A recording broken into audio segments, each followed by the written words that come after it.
All right, now it's time for the all good news segment here on Fresh Outlook. Let's start first with gas prices. Now, given all the instability around the world, shouldn't gas prices be going up? Well, usually when there's a crisis in the Middle East, we start to see prices at the pump go up.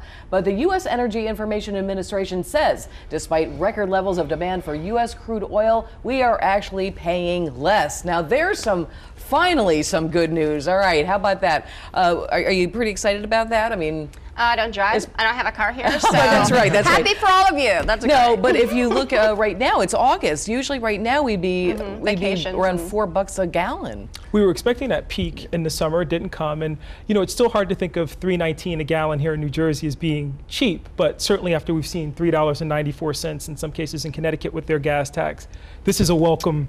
And of course, New Jersey has the lowest prices of gas. We just want to mention, which is where Thank you, Governor Christie. He's so great. Well, that's the tax that he had for a long time, so we're not going to give him credit. 35 cents we pay less. Give him some credit on something, we're going to say. Talking about credit, the president was murdered when the price was high. Now that it's low, what happens to the president? But does he get any credit? It's amazing that gas prices have such a psychological effect on people. It really does, you're right. It's amazing. So that's why we decided to say, hey, we got some good news for you, all of our Fresh Outlook fans. All right, let's not forget the food prices. Now, thanks to the sanctions that were imposed by Russia, it has actually helped U.S. and Brazilian farmers, believe it or not, but it has hurt the Europeans. Actually, chicken farmers here in the U.S. Have actually benefited, and Brazil is supposed to see a huge spike in imports as well. I have to say, I love when the farmers do well because that's a rough job. I come from a farming community, and they have no money. They have all their money in their equipment, and they're out there, you know, from dusk till dawn. And you know, if they can get a break, great. And they actually, I mean, they rely on the weather. They surely do.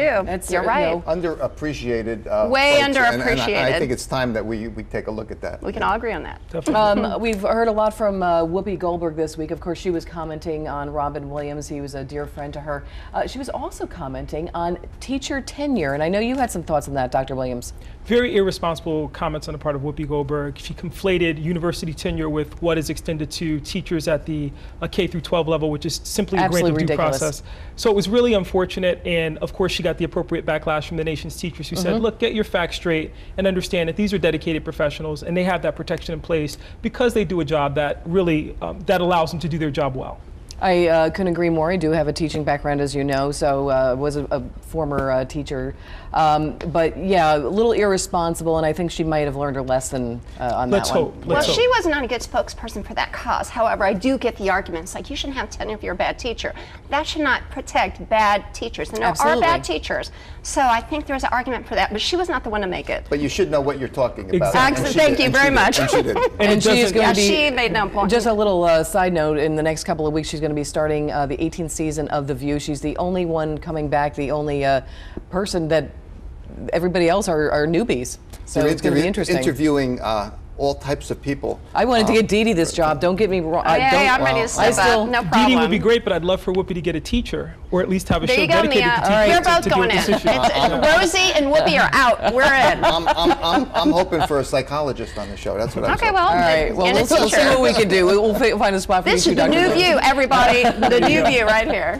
All right. We also those wonderful pictures of the Pope in South Korea, and boy was he welcomed. I mean, of course, South Korea has a very strong Catholic following, and he said to one of the young boys, he said, thank you for the warm welcome. Of course, he was talking about the temperatures as well, but certainly great to see Pope Francis out there and the warm reception that he received. A winning personality anywhere. And not only that, when you have the devil. You gotta say that about the Pope. When you have the devil from North Korea there, you know, constantly threatening you, it's probably very comforting to have the Pope there. Nice to see him living up to the People's Pope moniker, too. I agree, Dee Dee. Absolutely. Well, okay, now we're going to go from the Pope. I know it sounds a little crazy. We're going to go to Elvis Presley. And you know why? Because Why? Well, because it's the 37th anniversary of his passing. They had nighttime candlelight vigils by his gravesite at Graceland. But can you believe, I mean, I don't know of any other celebrity, singer, person where there's candlelight vigils 37 years later.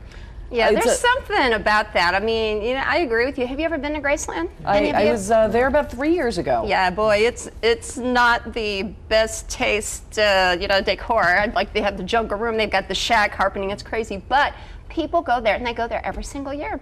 You would just think that some of the Elvis fans are getting a little bit older in age, but some of these people are quite young. Well, you know, the personality transcends everything here with Elvis. I mean, he's probably the biggest. I want to talk about the person. No, I want to talk about the personality of the people that put on Elvis clothes. Oh, that's another. That's a whole segment. I think he's really one of the first television celebrities, and that has preserved him in a way that makes him timeless. Oh yeah. It's an interesting, I guess it's an interesting theory. I don't know. I sort of don't get it either, though. I mean, I think Elvis Presley was a great guy, but there have been so many. I mean, why are they still going? I mean, people don't dress up like the Beatles and, do things like that. Just trying, I mean, obviously. And all the impersonators. I mean, that was my point, the impersonators. I think the answer to your question is that he kind of originated rock and roll. That's the real answer. So he's the king. Jerry Lee Lewis. Jerry Lee Lewis, but nobody bigger than Elvis. So well, that's for sure at the end. He was huge. He's a big old fat guy with the big old belt on and schlock. I don't get it. I just don't understand and I would say I could understand maybe some of the older fans going there. I don't understand the younger fans, and I've seen quite a few who are dressing up like him. That's all I will say. I would like to see Dr. Bart dressed up like him. Now that would be, who'd be better as F.A., our producer. Oh, I'd love to see him dressed up. Wouldn't he be a great Elvis? He'd be a great Elvis impersonator. All right, well, we're going to go to another singer. Band members who played with James Brown reacted to the movie Get On Up. Critics say it is a great movie that chronicles the singer's rise from poverty and his many battles, but band members say they were never contacted for accuracy. That happens all the time, though, in Hollywood. I mean, they should do that, but if they've got an idea of the story they want to tell, they're just going to tell it. I agree, and it's Hollywood. They didn't say this is a biography. Has anybody heard about the movie? I saw the segment on the Today Show about this movie, and apparently it's really going to be quite spectacular. That's what I heard also. The portrayal of him is just wonderful, apparently. I met him at the White House. He's a cool guy, and he talks just like that, and he's like real energetic or whatever. I liked him. You gotta love Chadwick Boseman to play Jackie Robinson and James Brown within 2 years of, and to do such an exemplary job. Got to give him a lot of credit. That's a great point. I forgot that because you almost forget it's the same actor because he looks so different. But that's a great point. I loved him as Jackie Robinson. Boy, was that I love that film. Fantastic. I'm a huge baseball fan, but I still love the film. This is a movie to see, though. I absolutely agree. And I haven't really can't really think of a really great summer movie. Well, you like Sharknado. That's your favorite. Yeah, okay. All right, well, we are going to go to Texas right now and talk about the teen runaway who lived in the Walmart for 4 days. And I just, I give this kid a little bit of a credit in a strange way that he lived in the Walmart and changed his clothes, knowing that the cameras might be able to see him on the surveillance cameras. But kind of a crazy story. Literally, who's minding the store? Exactly. Well, yeah, I mean, you got to give him credit for ingenuity and making it happen. Because, you would think there would be cameras everywhere. How do you get away with it? Well, he kept changing his clothes. He said he lived behind the toy boxes. But the only thing about this, again, when the TV cameras and everybody starts talking about it, because it's certainly water cooler talk, is it going to fuel another kid to go do this? Well, I did some research on creativity once. I wonder how creative this kid's going to be when he grows up. I wonder where he's going to go. Maybe a future Elvis impersonator. Maybe a future Walmart store manager. Where was Mom and Dad, though? We got to always ask that as well. Oh, yeah, for the last 4 days. What happened? Were there reports? I think he was staying with a relative, and so there were some questions as to who was what about the relative, though, still? Much better than sneaking on a plane and winding up in Hawaii. Well, that's true. That's true, too. Or how about the 16-year-old Jersey City kid who rappelled down the Freedom Tower? Yeah, these kids are getting pretty brave and creative. Creative, yeah. All right, the best ratings week of the year for National Geographic is, of course, Shark Week, with 350 different species of fish that continue to fascinate the world. It was their biggest ratings boom for the weekend of the year, so certainly congratulations. Do you guys, what's the fascination, very quickly, Dr. Bart, with sharks? What is the reason? It's the immediate danger that people fear, and it's not really warranted. All right.